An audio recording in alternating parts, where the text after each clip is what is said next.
Hello and welcome to The Federal. You're watching our program Off the Beaten Track, in which we take a 360-degree view of some issue. We are going to be talking today about the bureaucracy. We are going to be talking within the bureaucracy about something that you keep on reading probably every day and keep on listening in about it on television almost every day. The Prime Minister's Office, PMO, possibly one of the most well known italics in this country. But what is the PMO? How does it actually help the Prime Minister run the government? Is it actually a very authoritarian and a dictatorial body? How does it really gel in with the rest of the bureaucracy? Because the bureaucracy is what actually runs this country, we will be talking about it, and I am going to be talking to Dr. Sanjeev Chopra, who is a retired IAS officer of the 1985 batch, somebody who had stints in West Bengal and in the center, who's also been the director of the Lal Bahadur Shastri National Academy of Administration. He's also written a very fine book, We the People of the States of Bharat, the Making and Remaking of India's Boundaries. This was published in 2022. You can see the book right behind me, right somewhere in my bookshelf. It's there. It's also behind I've also Sanjeev, listened. Thank you. who I have had the fortune of Thank you. knowing for the You last. reviewed it as well. Thank you. Now, Sanjeev Chopra is also the patron and honorary consultant to the Valley of Words International Literary Festival, which happens every year in the city of Bahadur, a lovely city. Welcome to this program, Sanjeev, and it's a really a pleasure talking to you about something which is actually very close to your heart. You have done a six-part series of columns, in the print website talking about the PMO. Can we actually begin by understanding what kind of a role does the PMO play and what is its position vis-a-vis the rest of the bureaucracy for our viewers Thanks, and listeners? Nilanjan. You see, there is, like all institutions, there is the formal power which an institution has, and there is the informal power which an institution has. We also got to understand that, sometimes there is a positional power, and then there is a power which people who occupy that position they tend to exercise. So in the history of the PMS, as it was started, by the times of LK Jha to the present, there have been ups and downs. There have been phases when the PMS stroke PMO have been very, very powerful. There have been times when it has not been so powerful. And the institutions which compete with the PMO in that ecosystem are, of course, the Cabinet Secretariat, the Niti Aayog stroke, the Planning Commission earlier, and also organizations like the NAC, which was there during Mrs. Sonia Gandhi's time. So it's very difficult to say, that what actually prevails. But what I'll say is that the PMS and the PMO have become very strong institutions in this country. They were not designed initially to hold that sort of position. It was a secretariat meant to support the functioning of the Prime Minister. But you recall the conversation which was there between TP Singh, the father of NK Singh, and LK Jha, when TP Singh told him that, look, LK, you've done a coup, and now you'll be more important than the cabinet secretary as well. Because let's understand the way politics runs. Let's actually see how things actually pan out. You see, the person who is giving the last advice to the prime minister or to the chief minister, it is this advice which tends to resound. It's this advice which tends to be the most important advice, and we've seen it in the case of the CM secretariat also. I mean, the chief secretary is important, but what the CM's secretary tells him or her, that plays an equally important role. Let's also understand that the functioning of government is not so, it's not so formal. It is not that this is where it begins and this is where it ends. Okay. There are a lot of friendships, there are a lot of jealousies, there's a lot of competition. So many things are taking place, and it is not that the PMO and cabinet secretary will always be opposed to each other. There'll be many areas in which they'll be working together. So let's put it like this: that the PMO and the cabinet secretary and the home secretary and the finance secretary, and at various points of time, for example, during 64, 65, the agriculture secretary was very important. During all the times when India has had a major drought or a major whenever food production has gone down, the agriculture sector becomes important. When the so at various points, wrong to say that the PMO, the cabinet secretary, the home secretary, defense, and finance, they continue to occupy more important positions than the other secretaries. Right. Now, can you explain that how is a classical prime minister's office structured? I remember you telling in one of our informal conversations that this government actually runs, all governments in fact are run by the joint secretaries. So the role of the joint secretaries, there is of course the principal secretary to the prime minister who is actually the head of the PMO.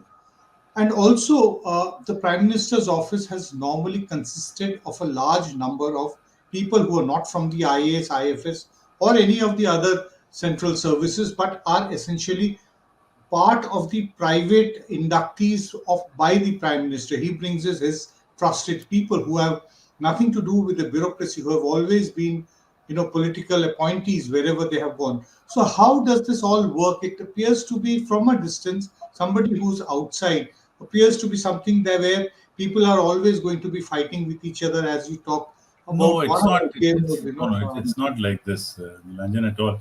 In fact, you see the principal secretary to the prime minister, and today, in fact, the principal secretary to the prime minister enjoys the rank of a cabinet minister.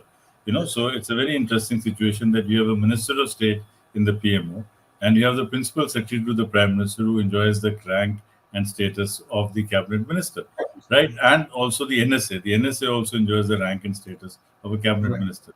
So far, we had lateral inductees, lateral entrants into the PMO, but none has exercised the sort of authority or power which any one of the regular incumbents has had. I mean, I don't see at any point of time, starting from LK Jha to the present time, where anybody from outside the organized services, and basically it's been in the case of Mr. Brajesh Mishra, he was from the Foreign Service, but typically it's the IAS officers who held this position. And the majority of the joint secretaries, the majority of the directors, the majority of the secretaries and advisors have mainly been from the IAS and the Foreign Service and some police officers. So yes, there are people outside of the organized services also. But I think one of the jobs of the PMO is coordination from within the government, and therefore it will be much easier, for an IAS officer in the PMO or an IAS officer in the cabinet secretariat to do that sort of coordination role. Because see, the lateral entrants are meant for a very specific task, for skills which are not available within the government, skills which are probably not available within the government. Now, as far as the PMO and the cabinet secretariat is concerned, it's essentially a coordination job. It's a job to ensure that what the prime minister has said, what the prime minister's statements have been, what he has said, what he said, in public at various fora, all of them are implemented and done according to a certain timeline. So that requires the skill sets which I think the IS has in abundance. Yeah, you were saying, that there are some kind of work which is done by the people who come in from outside, and they possibly, those who have been in the bureaucracy are possibly don't have the skills for it. What kind of jobs are these, in the PMO, which is done by people from outside? I wouldn't know. I would only know about things which the IS does and which we do. I mean, I frankly, for instance, I do know that you remember during the JNU agitation that we had in 1983. 1983, 83. At that time, I do remember that Mr. Arun Singh had called me for some discussion on how the JNUSU issues could be resolved. Mr. Arun Singh, Was then a parliamentary secretary to Rajiv. No, he was not parliamentary secretary to Rajiv Gandhi at that time, but he had some influence in he the had PM. some kind of So position I think these are people, because resolving an issue like JNU, for example, I mean, like the crisis, I mean, the sort of situation, that's not really the prime minister's office job, but that is where the political component comes in. Those are the sort of people, because they would be in touch with with all shades of opinion at that point of time. right. So because if you I mean, I was also active in the students union, so I do remember interacting with people in the PM who were close to the Prime Minister, but it was obviously not a call which had to be taken by a joint secretary or a secretary. That was a political call on how do you handle a student agitation. Do you follow the legal process of prosecuting all the 350, 400 of us, or whether you resolve it amicably. So those are issues which would be resolved politically. That's what people like when they were in the PMO, people like Oscar Fernandez and Arun Singh and Ahmed Patel would do. And they had a formal role in the PMO of Rajiv Gandhi. But that was a political role which they had. So the PMO that I am talking about is the PMO which does the work emanating from the statements of the Prime Minister, emanating out of the policy pronouncements of the Prime Minister. Okay. Now, you had referred to the fact that what we call today the PMO, it originally was the PMS, or the Prime Minister's Secretariat, but it was not actually a formal body of the Indian bureaucracy. The central rules of the government of India were tweaked barely a month by the government which was headed by Lal Bahadur Shastri, a month after Pandit Nehru died and Mr. Shastri had become the Prime Minister. Now, the general public image is of Mr. Shastri being a very quiet, docile person, a very low-profile kind of a Prime Minister that India has had. Now, isn't it a bit of a paradox that the decision to establish a separate secretariat for the Prime Minister, which at various times has gone on to become the most powerful institution in the country at times, Yes, you're right, but it was never intended that way. It was Yes. never intended that way. I don't think Mr. Shastri ever wanted Right. the PMO to be a super body. He had actually wanted it to be a secretariat. He wanted it to be a policy input work because he felt and he had seen the functioning of Mr. L.K. Jha. So actually, typically, what happens in a PM's office or in a CM's office? I mean, I can tell you about CM's office who have not Yes, worked office, you have been in the state in the Prime Minister's office, but typically there is a lot of information which is coming. There are a lot of statements that have to be made. There are a lot of policy positions that have to be taken. There are a lot of meetings that PM, then more PM, but the CM also has to attend, and the first meeting in the morning would be with, say, the biotechnology industry. Second would be with the vice chancellors. Third would be with the economists. Fourth would be with, somebody visiting journalist. Then it could be some diplomats who are coming over. So, whole set of meetings. So the prime ministers and the chief ministers need to be briefed. They need to have their information. And of course, one set of information comes in from the department or the ministry. But then there is also the personal view which a prime minister or a chief minister would have. And that gets reflected. And that the PM or the CM would perhaps be sharing with the secretariat staff. So the position papers that are made, the speeches that have to be done, I mean, the number of addresses which are made, it's phenomenal. I mean, in the course of a day, typically a CM or a PM would be attending 8 to 10 meetings, right? So they would require a lot of assistance. And one thing was, you see, that the difference between Mr. Nehru and Mr. Shastri was that Mr. Nehru had a preconceived opinion about almost everything. Now, this could be good at times, this could be very bad at times. But as far as Mr. Shastri was concerned, he recognized the fact that there are a lot of things that he does not know. So he was willing to look at policy inputs, whereas before him, Mr. Nehru had a view about almost everything, right? So whether it was about which book should be banned, I mean, whether Lady Chatterley's Lover should be banned as a book, or whether, some book should be, but he had an opinion about everything. Mr. Shastri, to his credit, did not have knew that he cannot have an opinion about everything, and therefore he felt that, in fact, he wanted to have Mr. L.P. Singh also as as another member of the PMS. He thought that as far as the internal security issues are concerned, he would like to have Mr. L.P. Singh's advice. As far as the economic policies and other things are concerned, he would like to have Mr. L.K. Jha's advice. But Right. Mr. L.K. Jha did not want anybody else to be in the PMS. Therefore, he was he was the lone wolf in the PMO at that time. So he kind of, how was this actually ensured that Mr. L.K. Jha remained the only Well, he secretary? sort of, I think, prevailed upon Mr. Gulzarilal Nanda to not relieve him. That's I see. what comes out of the papers that I'm reading. he prevailed upon Mr. Guzarilal Nanda that, Mr. LP Singh is indispensable for the Home Ministry. So he created that aura of indispensability around him, so that there is no there's no sort of challenge to his power in the PMO. These are, and I don't hold anything against him, because this is something which everybody does, I mean, which is the hallmark of any organized bureaucracy, which is the hallmark of any organized polity, is that those who are in power, proximate to power, would tend to keep other people away from them, Yeah, they especially would when not your like own to share position that power. depends. Pardon me? They would not like to share that power. Yeah, they would not like to share that, but that's a very normal human thing. So I think so that's what probably happened at that time as well. You have very well explained also, the difference between Shastri and Nehru, and the fact that Nehru had a preconceived idea about almost everything. And actually, I was reflecting on your statement. Something I never thought about, this remarkable observation of yours, and it does appear to be very true that he had a view. He could write and he could think and You speak could about. write down, but you see what also happened was, I mean, take the case of Sikkim, for example. I mean, Sikkim, I'm going back to my old book, but 1947, for example, Sikkim wanted to be a part of India, because by that time the demography of Sikkim had changed.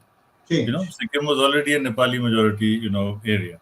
But Mr. Nehru was still, stuck in that Indian frontier administration sort of a thing.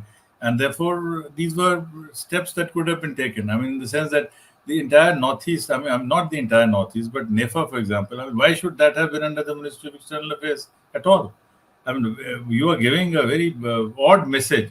If you say that Sikkim is going to be administered by the Ministry of External Affairs, then what is the message that you are sending out to Sikkim? I mean, if you That were it is not if going you to were be the a part of. Chogia, you would certainly think that, look, I am independent because I'm not being dealt with by the Home Ministry. That also meant that you didn't post IAS and IPS officers there. Now, with all that you might criticize the IAS and IPS about, you cannot doubt the fact that we, because of our postings in various states, because of our interaction with our batches, with our cadres, people senior and junior, we do get to have an idea of what is happening all over, right? So that's Right. a great advantage which we have. And I mean, I would also like to mention here that I was also privileged to serve in the government of Uttarakhand for 5 years. Which meant that, in fact, a lot of us do serve more than one state government also. So that also enhances the experience, because after all, administering a country is not rocket science. Administering a country is more about understanding, how people think, how people operate, what is the reality on the ground, and how do you fit that policy, that macro policy at the ground level. So that's what governance is about. When we look back and talk about the PMO, the first time that the PMO started actually being talked about among the people was sometime in the 70s and 80s, by which time Mr. P.N. Haksar had become the principal secretary to Indira Gandhi. And that is the first real prime minister principal secretary relationship, which, I have spoken to senior editors who were reporters at that time to be able to speak and talk about these inner, how it operated. There was also Mr. B.G. Verghese, who worked with prime ministers at that particular time. Learned a lot from him while conversing with him. So, can you, on the basis of your research, tell us, the relationship between Indira Gandhi and P.N. Haksar and how it really influenced the thinking of Indira Gandhi? There's always this talk about Indira Gandhi having somewhat of a leftward turn in the late 60s and the early 70s. In fact, I think the best book on the subject is Jairam Ramesh's Intertwined Lives. That is the best Right. book on the subject, and I've drawn from that book, and I've been in conversation with him on this book in Calcutta many, many, many years ago. Not many, many years ago, but I think about a decade ago. You see, point is that one has to look into the political scenario of the late 60s. In the late 60s, there was a challenge from the Swatantra Party. There was a challenge from the BJP, which were rising. And because all the Rajas and Maharajas were more aligned to the Swatantra Party, so Mrs. Gandhi wanted to put down these Rajas and Maharajas. So that is where the abolition of privy purses came from. When it Right. came to banks, the whole Bank nationalized. message that she was trying to say was that, I am for the poor. So the whole slogan of Garibi Hatao, and the fact is that Mr. Jha Mr. Haksar was a left was inclined to the left. In Left fact, leaning. most people at that time, including Mr. Nehru, and they had known each other for a very long time. So all those who had studied in England at that point of time did believe that there'll be that by orienting the state towards a socialist pattern, things would be better. And let's also understand that the economy was not the way it is today. The Right. economy was also was a closed door economy.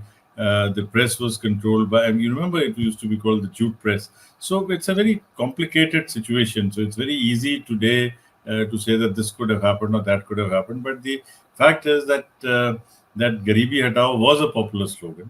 Right. That although personally speaking, I think abolition of privy purses was strong because that was the constitutional guarantee that had been given. That was the exercise of brute majority. That was the exercise of brute majority. And if you read the judgment of Hidayatullah on that, if you the entire text of the judgment, the entire statement, the entire obiter dicta is that the constitution says this and this says that. Towards the end, Hidayatullah changes his argument and says, but it can be done. And of course, for Yes. that, he also became the vice president of the country. But I think, see, nationalization debate had been settled in the First Amendment itself. That was something which had been settled in the First Amendment itself. But I think that was the zeitgeist of the times. Not only in India but throughout the world, it was a popular movement. So one can't say that that there was something exceptional in what Mr. Aksar was trying to do at that time. Right. It did get the popular strength, and I think in many ways, you see, at that point of time, the bank nationalization, the 20-point program, the distribution of land. Because what had happened was that in some ways the Congress had been captured. The state leadership of the Congress had been captured by the by the landed elite and by Right. the jute barons and the others. So Mrs. Gandhi was trying to get a direct connect, bypassing the party, you know. And this direct connect with the people also meant that she could then bypass the syndicate. Remember, the syndicate was very strong. So a lot of Right. things were working in conjunction, in parallel at that time. We were talking about the partnership between Indira Gandhi and P.N. Haksar. Now let's talk about the most important partnership. You have also actually referred to Mr. Brijesh Mishra as the most powerful principal secretary that has ever been Ever. there in this country. So can we actually try to do a bit of a fast forward and come to the times, the late 1990s, when Mr. Vajpayee becomes Yes, yeah. prime In fact, minister? I must say one thing here that you see, Haksar was a principled man because he was the one who opposed Sanjay Gandhi's project That's of the right. Maruti car and thing. He was a principled man because he opposed, I mean, he did not accept the Padma Vibhushan which was given to him. So I've been fairly critical of Mr. Haksar, but one must give Mr. Haksar credit where he deserves. Right. He did not have any personal acts to crime. We could agree with his politics. We could. I mean, one thing that he did do was, that like all powerful people, he assumed he took a lot of power. That was Yeah. bad. But any case, that's another matter. Now, when it comes to Mr. Brajesh Mishra and Mr. Vajpayee, there were just no contradictions at all. Mr. Vajpayee and Mr. Mishra, they thought alike. I mean, it was just a complete meeting of minds, a complete harmony. And I must say that Mr. Brajesh Mishra, I mean, let me highlight some of the great points about Mr. Brajesh Mishra. One, that after quitting the foreign, that after his superannuation He- from the foreign service, he joined the BJP. Right. He just That joined was the BJP formally. that was in Joined 1991. the That was 91. He joined the you know, BJP formally, right? So yeah. it's not just a case of armchair hopping that I was foreign secretary yesterday and today I come into the PMO. He actually had a political stand. So whether we agree with his political stand or don't agree with his political stand, the fact is that he came out of the service and took a political stand and had been supporting India's nuclear, and he had been supporting the fact that India must have its own nuclear ability, right? This is something Right. which he said before he joined the PMO. The moment he joined the PMO, he stuck to his guns, and the Pokhran happened. And the most important thing is that when the entire BJP was against the Indo-US nuclear deal, he said no, the Indo-US nuclear deal is right. and he That supported was under Manmohan Dr. Singh. Manmohan Singh, So that is right? what I that is what one has to appreciate in a person like Mr. Brajesh Mishra. That of course, like all people, he enjoyed power. I mean, who doesn't enjoy power? Everyone likes to be in power, because otherwise one could well be a monk in the Ramakrishna mission, or join the servants of People's Society, or be part of the Bhave camp. But he had a consistent stand, and that is what I admire about him. That is what I can also admire about Mr. Aksa, that they were very different from each other, but both had a consistent ideological position. It's not like what Alexander was doing, not like what Sarla Grewal was doing, not like what a lot of other people were doing. They were powerful, but they did not exercise the power in pursuit of something which they felt was important.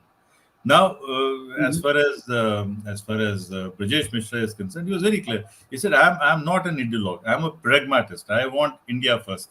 I'll do whatever is best for India." And in fact, if you recall, when the whole world was going gaga about the U.S. Invasion of Kuwait and Ah, Iraq Iraq. specifically. In fact, Mr. Advani and Mr. Jaswant Singh nearly promised Indian troops to go with the Yes. US, but it was he who put his foot down and said, "No, nothing going. It should not happen."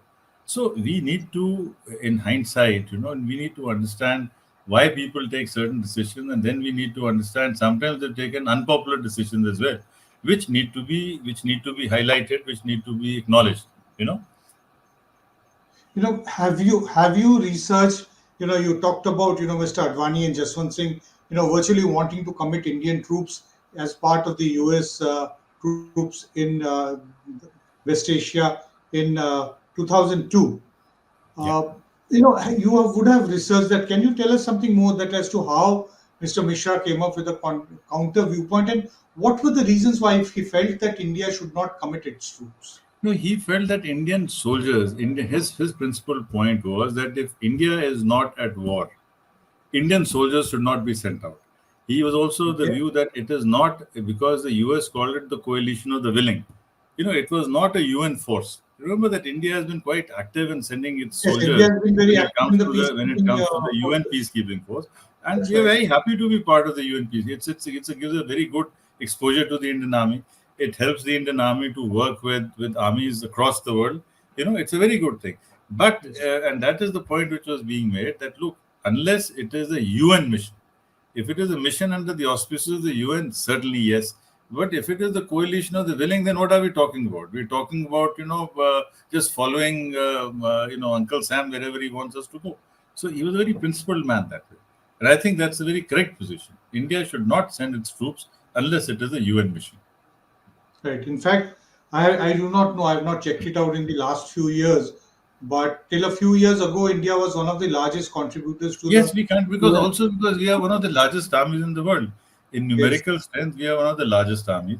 The fact that our officers speak good English, can communicate well, that makes a lot of difference. I mean, you can't have a Chinese general, or or other generals who are who are not very fluent in the language of the in the actually, I mean, the world runs on the English language. So I think that also makes a lot of difference.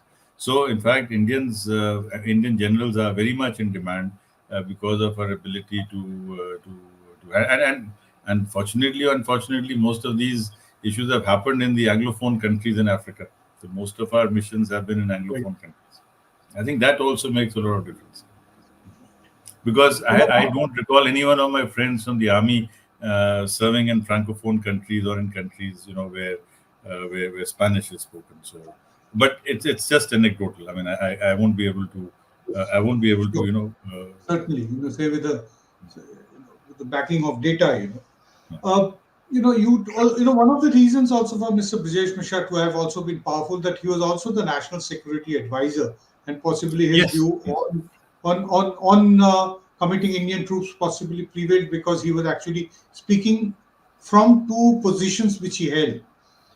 Moving on, And, the and Manmohan I Singh must years. also say one thing. You see that everything is a bit of a continuation. For example, the Yes, idea of an NSA came from BG Deshmukh. right. So the idea for that, so it's a continuation. It is not that sorry, Krishna Swami Rao sahab. That was in the late 70s, Yeah, early 80s. Yeah, I early think it was 80s. Krishnaswamy Rao Sahab. I mean, so it Then he is was because in the fact cabinet secretary. yeah. So that idea had come because Krishnaswamy Rao Sahab was the person who had been cabinet secretary also, and he had been in the PMO also. Likewise with BG Deshmukh. These were two people who have been both cabinet secretaries and prime ministers, and in the prime minister's And in the office. prime minister's So office. I'll just have to check whether This if was there in was the late Krishnaswamy 70s Rao and early Sahab. 80s, Huh? if I remember correctly. Let me just check. But while you ask me the next question, I'll check So, out so I and think I'll. that let's move on ahead, to the Manmohan Singh years. After a Yeah. period, of 6 years plus Mhm. of the Prime Minister's office being fairly dominant in the Vajpayee years, warding off powerful political centers like Mr. Advani, Jaswant Singh from within the BJP, we had the Manmohan Singh years, which in your column comes across as a not a very emphatic uh, PMO. Can you tell us Yes, something about because you see, the PMO can only be a reflection of the PM. Because right? Mr. Manmohan Singh, with all his brilliance and with all his integrity, could not enforce decisions, and that I've seen it myself. I mean, I've seen it. I was in the agriculture ministry at that time, Yes, so I you found will be. that a lot of our sensible proposals could not be met because of opposition from the commerce ministry, Right. because the Mr. Sharad Pawar and Mr. Anand Sharma could not get along. Yes. Whatever reason, so a lot of sensible proposals would also get scuttled, and we could never. I mean, we could never. The prime minister could never decide this way or that way. So things were in a limbo. So Right. to that, and therefore you expect that the PMO would be able to take a forceful position, but the PMO could not take a forceful position. And then, of course, we were being called by the NAC to make Uh, presentations on the Food Security Act, to make the presentations on National the Advisory Manrega Council. scheme. You're referring to the National Advisory Council, which Yes, was yes. set up especially during the Manmohan Mrs. Singh Gandhi. years as a political appointees. Yes. Pardon me? Were they political appointees, the National Advisory Council? No, the National Advisory Council had a group of people. It had NC Saxena also from who was ex-IAS. It had Right. Harsh Mandir. It had a lot of people. I Even mean, I don't Aruna recall Roy. all their names. Aruna Roy was there, and Pulak Chatterjee was also there. Perhaps he was also there. But then he moved from the NAC to the PMO. So, but the fact is, that authority gets dwindled. I mean, the NAC is fine, but as the agriculture ministry, whether I accept the advice of the NAC or not, I'm not very sure, because nothing in the formal statute book had. I mean, there was nothing in the allocation of rules of business which gave a task to the NAC. You see, Right. all said and done, there was an allocation of business rules. There is a PMS, then there is a PMO, and there is a system to it, right? But Right. there was no. I mean, there There is no was. specific role. There is no specific manner in which the authority has to be exercised. That's what. And so I remember a lot of discussions. I would accompany Mr. Sharad Pawar for meetings in the. In fact, he attended only one meeting. He refused to attend many meetings in the NSC. So we were, in a way, it was good that we got the chance to go and represent our ministry there. But Right. it wasn't that powerful. Even the NSC was not that powerful. I mean, if the PMO has called a meeting, I mean, then it is expected that the senior most officers will go and attend it. But in the case of NAC, oftentimes the secretaries will tell us go and attend. So we go and attend the meeting. So which is both good and bad. Now, Sanjeev, let's move to the last bit of our conversation. For the last 10 years, we have had possibly one of the most powerful Indian prime ministers, powerful both in political terms as well as possibly in terms of concentrating the power and decision making process in a highly centralized system. That's the same way uh, it used to function in Gujarat when he was the chief minister between 2001 and 2014. And the same system has continued where the prime minister's office has possibly become the biggest decision making body, and the ministry's role has somewhat been diminished in this particular period. Now, how do you, somebody who's researched the subject, see the prime minister's office and its relationship with the rest of the bureaucracy between 2014 and now? You see, it is not very different from what it was in Mrs. Gandhi's time. So if one was to say that this is what had never happened earlier, that's not true. Because when you go Okay. back to what Mr. Huxer was doing, it was the same. So what happens is that a lot of that power. What is power? Let's try to understand power. There's a formal definition of power, and then there's the informal definition of power.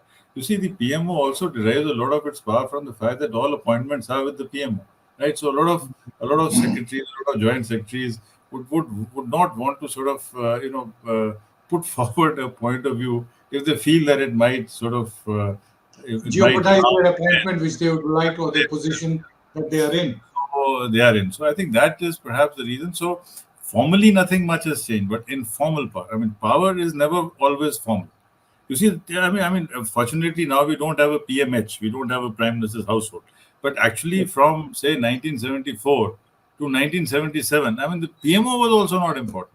It was the PMH which had become the most important, which I That was mentioned. during the emergency you're talking about. No, even before the emergency. When the moving out of Haksar was because of Sanjay Gandhi, because Haksar said that look, this Right. Maruti factory should not be made.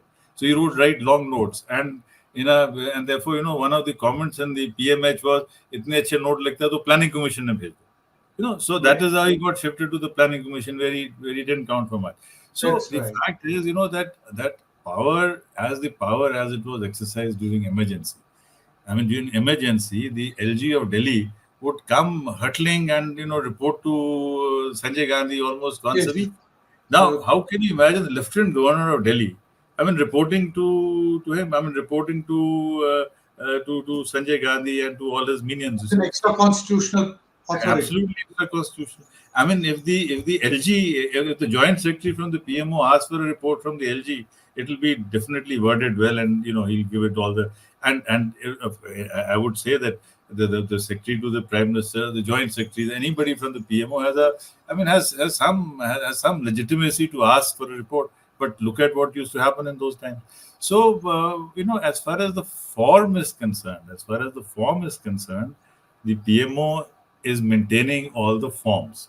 Now, as far as the substance is concerned, the substance depends on the people who are occupying that position, the power that they exercise, the proximity which they have to the prime minister, and their ability to get the things done. So I think that's what makes the difference.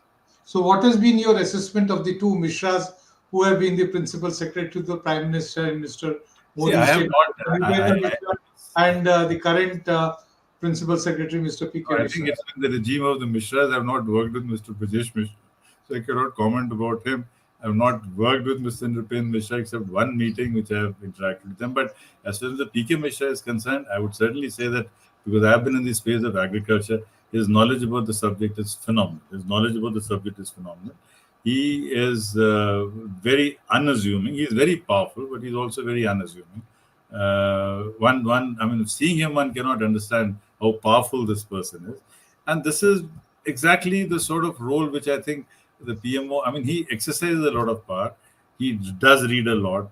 I've never been very, very proximate to him, but in the few meetings that I've attended with him, I found him responsive. So I think from within the government, I don't see we'll have much criticism about the non-listening aspect of the PMO. And the PMO does listen. They may or may not do what you have suggested, but what they listen to. But they will certainly. And I can say it both as the director of the academy, that many suggestions and sometimes the suggestions that have been given have been accepted. Sometimes have not been accepted, which I think is fair enough. Right. Well, very well explained. Thank you, Sanjeev. I know in one of your columns you have said that the need for civil servants to write their memoirs. We hope that you will write your memoirs on someday, and we'll possibly get a peep into the working of the state governments under which you worked with. Shared some of your experiences in the central. Nilanjan, I have another idea. And this is the first time I'm sharing it, but let me use this. But you see, I have always been reading books, throughout my career. So now I'm planning to write my biography on the books that I read in various places, and how those books were impacting me during my tenure there. Because it's very easy to say that you got posted in Purulia, this was the poverty ratio there, this is what happened, this is what you did, this is what IRDP was. and typically it will be the same. You'll have one fight with the minister, you'll have this, you'll have that, you'll have a, I mean, sometimes you'll be friends with the SP, with the magistrate, sometimes you'll be, and so what I'm trying to do, as and when I write my biography, it'll be about the books that I read in each tenure, and how those books, how the reading of those books affected my thinking, and the books that I picked up in each tenure, because each tenure also gives you an idea of what books to read. When I was posted to Purulia, for example, I didn't know anything about it. Then I realized that, well, the Tropic of Cancer passes through Purulia. So the Right. first book that I read was Tropic of Cancer, and it had no direct relationship to Purulia, and yet Totally, yeah, but yes, Tropic of Cancer has a relationship to Purulia, right? So, that's so right. when you go to Darjeeling, then you read the Road to Destiny, then you understand about lectures, you understand about Bhutia, you understand about the various tribes. So that is how I plan to weave my autobiography, as and when I write it after 5 or 10 years. Because it's too conventional. I mean, every week there is a book that you get which talks about how you did this and how you were right and the minister was wrong. That I'm not interested in doing that, because I think everybody operates from a particular context. Well, that's a fascinating idea, and I surely will look forward to it. Well, thank you very much. We will very soon have the results of the Lok Sabha elections. We will have a new prime minister, or maybe the same prime minister will continue, and we will of course have a new prime minister's office, new set of officials there. We will all see that how it functions. uh, Sanjeev Chopra has actually enabled us to a great extent understand how the Prime Minister's office works, what is its relationship with the bureaucracy. So, thank you very much, Sanjeev, for joining me on this program.